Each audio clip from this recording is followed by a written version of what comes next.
Now, today's video is personal, it's raw. Today, I'm going to reveal my biggest enemy. Now, I debated myself if I should record this video today. I've always believed, though, that leaders need to be authentic, they need to be real, and they need to be vulnerable. So, in the spirit of being vulnerable today, I'll be honest and transparent with you, my audience, and share with you my biggest enemy. I am doing a lot of inner work these past few weeks because I am part of this PQ program, which allows coaches to be better as coaches and bring value to their coachees. Now, in the process, though, I am learning a lot about myself. I'm understanding and revisiting my enemies and saboteurs too. Now, in last 6 months or so, I found myself seeking validation.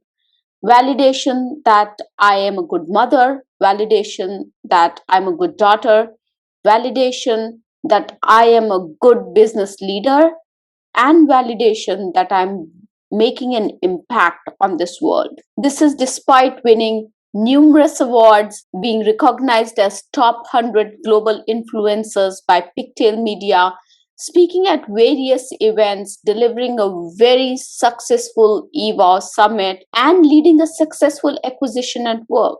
So despite all that, in last 6 months, I am finding myself seeking validation from myself and from others.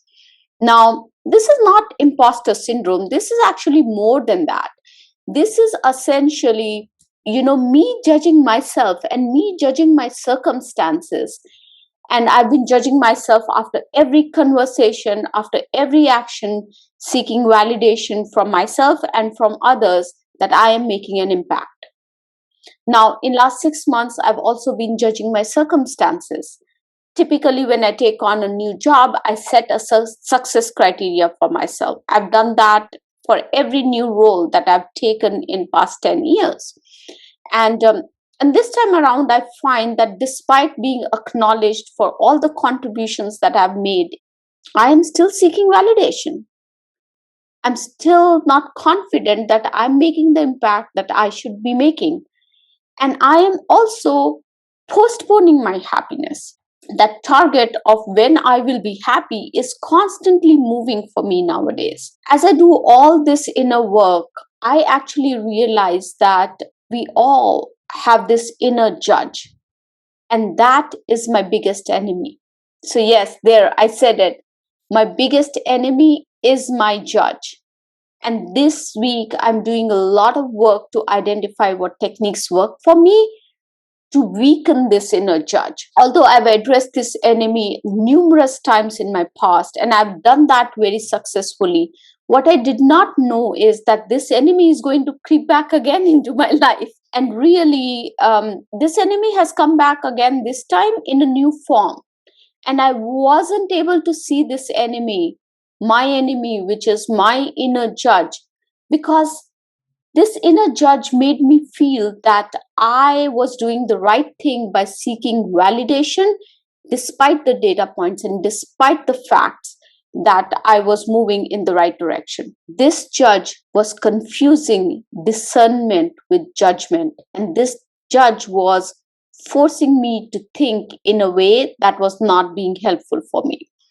So, going through this PQ exercise and PQ program has reinforced for me that we are all work in progress. And really, there is no destination to this journey of doing that inner work and fighting with your inner enemies, your saboteurs, your judge. And this is why probably, coaches need coaches, and that's why doctors need doctors and therapists need therapists, because everybody needs to do that inner work and have this journey or path for themselves.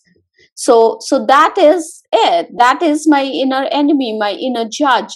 So now that I have identified this inner enemy and my judge, you might ask, what am I doing to weaken this judge?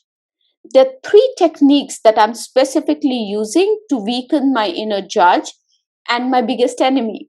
So the first technique that I'm using is actually stepping back. When I find myself seeking validation, I step back. I say loudly, my inner judge wants me to seek validation, but I am confident in the impact that I'm making, so I'm not going to seek validation from anyone. Now, I have realized that when that happens, I step away from my laptop, I step away from my devices, I go for a walk, or I make a cup of tea for myself. And the reason behind that and why I do that is because for me, the first hour is very, very critical. If during the first hour of when that inner judge sets in, if I'm able to step back, then I can regain my balance and weaken my inner judge. So you'll have to figure out what works for you. But for me, that first hour is extremely critical. And that's why the moment I see my inner judge telling me that I need to seek validation, I immediately step back. The second technique that I've been using is to be writing or keeping a running list of all my successes daily.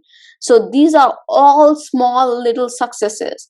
My kids coming to me and saying, Mama, we love you. Thank you for doing what you do for us. Or a good email coming in from a business leader letting me know that I'm making an impact, or somebody connecting with me over LinkedIn and letting me know that they've been part of the EVOW initiative and how it has helped them be successful.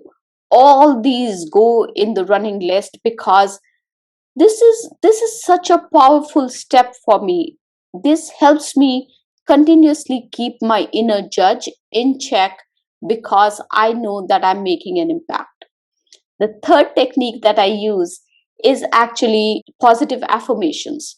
So I have been using leadership affirmations, detox affirmations, and gratitude affirmations to keep myself in a positive mindset.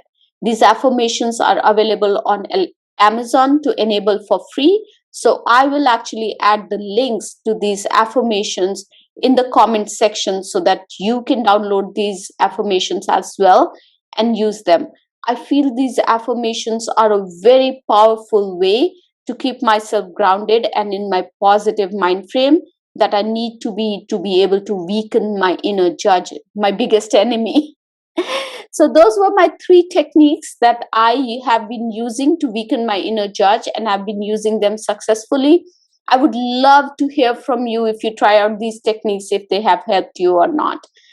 And if you haven't subscribed to my channel yet, now is the time to click on the subscribe button and hit on the notifications bell icon so that you can get notified every time I release a new video. Well, that was all that I had for you this week. Have a wonderful, wonderful week and keep succeeding.